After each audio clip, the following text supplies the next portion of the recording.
Hey everyone, happy Sunday night to you. I've been saying for a while that I was going to post the letter on the blog that was written to the Kekels and to Davis upon our leaving the organization. I felt like I didn't want to just throw it up there on the blog and let you read it without some sort of context. Also, along with this, will be one of the journal entries that my daughter wrote after we left, and her reflection upon an event that occurred in Graham during a pastor's conference. I believe it was February 2004. So understand that we went to Newport News, Virginia in spring, I believe it was spring of 2005. And the Dorseys were there. And we, there's so many things about that place. I don't even know where to begin. Anyway, our going there and the whole context of things you'll read in the letter is on the heels of a split from the organization with Dennis in the House of Prayer. We were in that service in 2003, and that was, I want to say December. It might have even been the day or a few days before my daughter's birthday, and she's has a very clear recollection of it and being in the service, and I think sitting either behind Virgo when he stood up or in front of him. I forget which. Either way, it was pretty. She was right there. And then following that, the next year, on or about maybe April or something, 2004. Someone asked a question on a forum called FactNet, which had to do with cults of all kind, whether it was church cults or, just gurus or, cults can pop up anywhere. That's the thing maybe people didn't always realize, and that brought it to light. And so there's a whole series of things that happen with that. I am going to share that in a separate video and post. I have a lot of files on that, and so I'll probably just start at the beginning with it. But this letter, okay, so we went to Newport News. We were renting from the Dorseys. They had a townhome. We probably wouldn't have chosen to do that. It was convenient, but it was expensive, and it was expected that it would be like he had a full-time pastorate, so we were taking over that, only to find that was not the case at all. Those people were really doing something that still goes on in the churches today, because I can see it in the live streams, and it is part of this organization's DNA. And when you think about it, Davis left his group initially, and he took his brand of fundamentalism, or whatever you want to call it, holiness, to a whole nother level.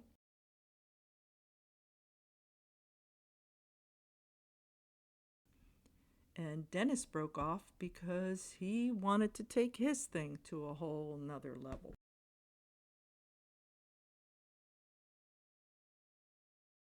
And he did, to a crazy level. If you thought NTCC in and of itself was, he took it there. So much so that I believe it was last summer, maybe June, I read, or May, June 2022. You can look it up online. All of those churches were raided by the FBI. They did some really sneaky things with their schooling, which NTCC does not do to that level, because they are not.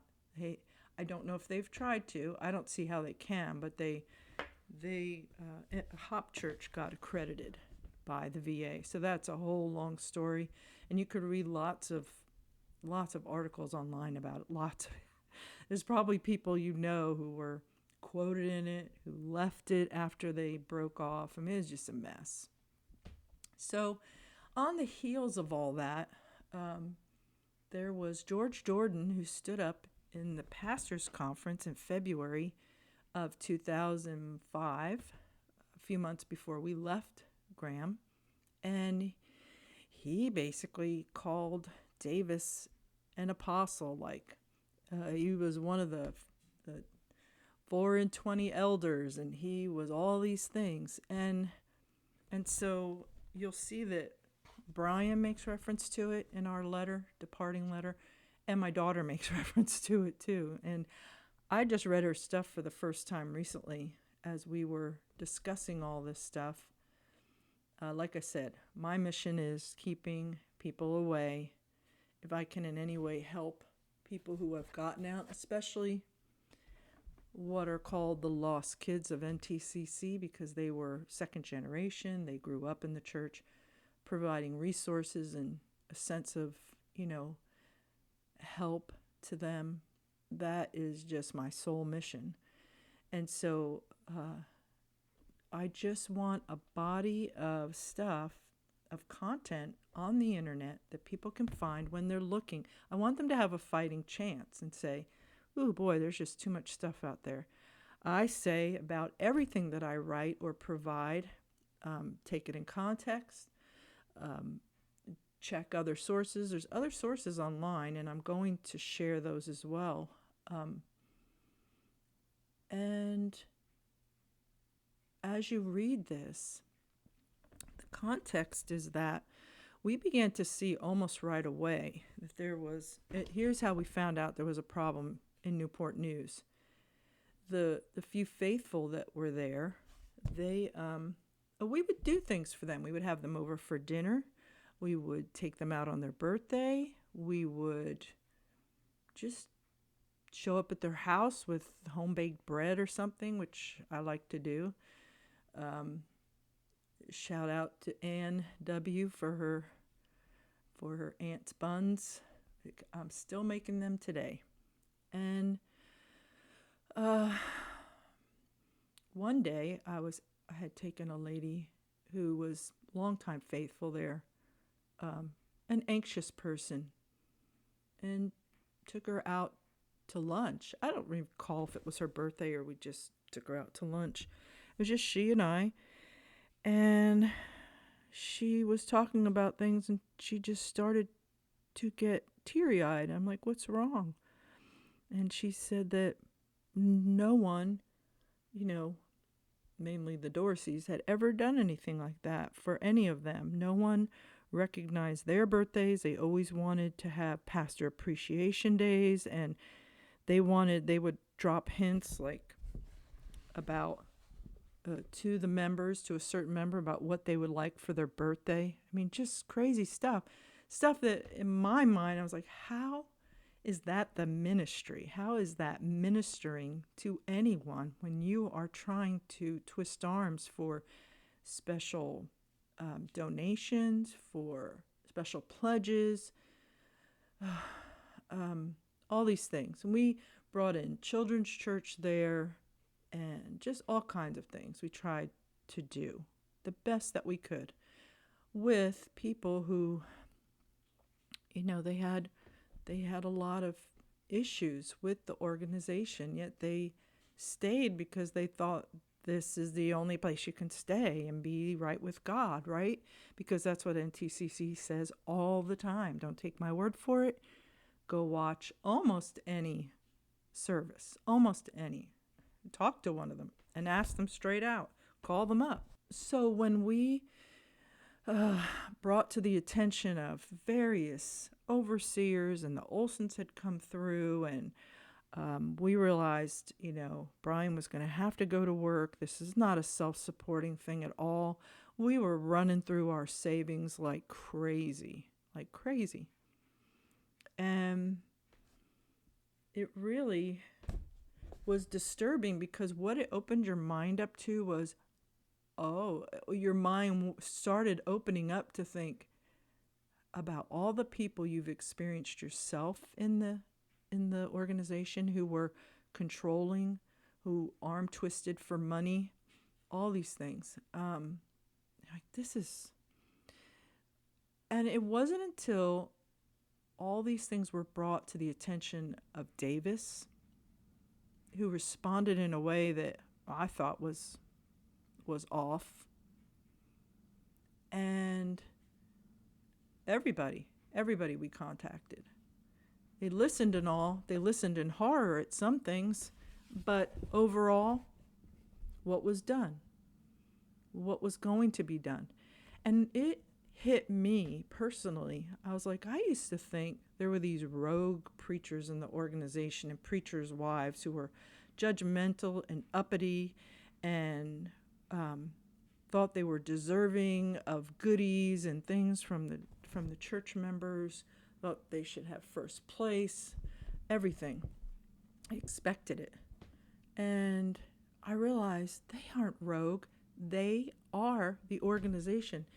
Any of us who were not that way, and I think of people in the organization now who I'm pretty sure are not that way. I can't always say anymore because, you know people, you talk with them at conferences and all, and you think, oh, that person would never do this. And later on you find out there's a whole big group of people through decades of time that have been affected by the same thing. Like it's the same thread, the same story. And so that's what was happening here. And many other things, which maybe over time I can go into, but overall, I'm sure you get the idea. And those who are out for sure get it. And those who are in know you have been under preachers who were overbearing, who were trying to control every aspect of your life in and out of church. And that's the way it was there. And after months of back and forth with Graham and everyone there, and I think I'm trying to remember who all came through in a short period of time, like overseers and all, that one night Brian just turned to me and said, I don't know what you're going to want to do, but I want to leave this organization. I said, I'm right there. Obviously, we've been thinking the same things. And it's one of those things where we shared what the conversations were through emails, through phone calls with Graham. But you don't realize that, wow, I'm not the only one that's been contemplating this. And then it's like, how do we do this? It's going to be so hard for the girls. How do we do this to the people here? You have to rip the Band-Aid off. What I mean by there's no other way to do it, I mean, this was a situation where you were damned if you do, you're damned if you don't. So you're damned if you just go, which provision was made, as far as making sure that the brother left behind had what was needed, and you're damned if you do it the other way, if you do it little by little or let someone know and wait for them to come. We were renting the Dorsey's place as well. It was very uncomfortable. Like as soon as we knew, we wanted to sell the few belongings we had and get out of there. And ultimately, anyway, the ultimate thing was not about me or Brian or the organization or the church members. It was about our daughters. And there was no easy way. It had to be done quickly, and it just had to be done. And one more thing I'm going to insert here. For us to have stayed a day longer with the little bit of money we had from selling some belongings to our neighbors and on Craigslist, was Brian would have had to have started a job. He would have had to start the job that he would have started had we, not even contemplated leaving. And who's that good for? He's going to work for what, a week or less, and then leave those people in the lurch. So that all fueled the decision for quickness. There is no way, there's no other way to do it. So he worked out how everything would work, and he would leave it to the brother that was there helping the work, who a licensed minister, so there's no reason why he can't. And we began selling our things, and we thought we were going to, as soon as we could, we were just going to leave. And we were leaving with nothing, really, because we had blown through all of our savings. Brian was going to be, if I'm not mistaken, starting a full-time job. But we were at that point. He needed to, absolutely needed to. And we, fortunately, his parents were not in Ohio at their house. They were in Phoenix with his sister for the winter. And so on January 1st, 2006, we loaded up our old van and minus class notes, those went in the dumpster. Happily. I mean, who ever even had time to open those things, honestly? And we left, and it was hard. It was so hard. And as hard as it was for us adults, it was agony for our daughters, because we knew, they knew instinctively. How did they know this? How did they know that all their friends would be lost and gone? Because they'd heard, if you leave this organization, you've left God. They've heard it. They heard no one leaves it by the direction of God or the Holy Ghost. So they knew, and it ripped their little hearts out. The good part of that was, as we got to this place to be able to sit back and just have some peaceful moments and think and be together as a family. And it was to search out helps, to read, to look up things online as best we could back then, 2006.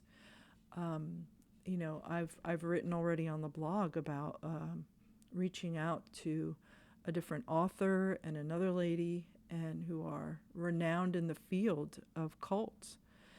And it was really helpful. And I told them, as hard as this is to be out and to lose all these friendships and everything, it's so hard. It was the right thing to do. Couldn't be a part of this, couldn't be a part of what was a top-down thing. It was not like these little cancers, these little pockets of people who weren't doing right, who were mistreating people and taking advantage of them. Is I felt this compulsion to help others. And we began calling whoever we could that were our friends. We'd let them know firsthand, we're out, we want to let you know. We knew the deal, that very likely they would, either hang up on us or try to persuade us, or we knew it would have to sink in. Like, we had received calls from others through the years to let us know they were gone. And we more or less hung up on them. So why would we expect anything different? And over time, we especially wanted to reach out to people that we invited to church, or we had a hand in them remaining in the group. That really grieved us. And then from there on, we just began writing online. We hooked up with folks who were already responding on FactNet. And whereas we had been initially on there and asked to post our good report back in 2004, we were personally asked that. Back in 2004, Kekels came on as the whirlwind, and many of us, I happened to know about it ahead of time, but I was shocked when I saw what he wrote, and that will be something I'll be sharing this weekend as well. And so I just want to let you know, in fact, I keep a letter that one of the ladies from the church sent me. She sent us after we left, and she was saying how it really hurt them and how we had made some inroads with a single lady and her daughter, and with all of them, showing love. She said, we finally felt loved and cared for. And her whole thing was, I know I'm wrong for contacting you ethically, which that's weird. Why can't someone just write to someone they want to? There's no ethics involved.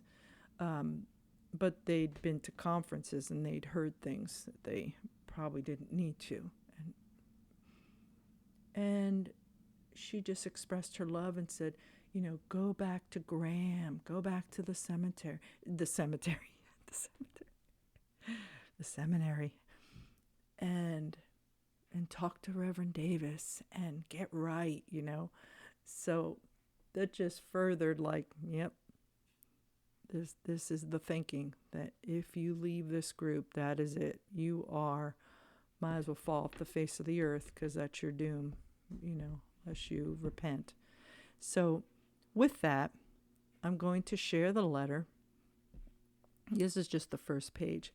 I'll put the blog address, and read it and understand that were that letter to be written even just a month later, it wouldn't have been so, I don't want to say he was very overly careful, but he was overly careful.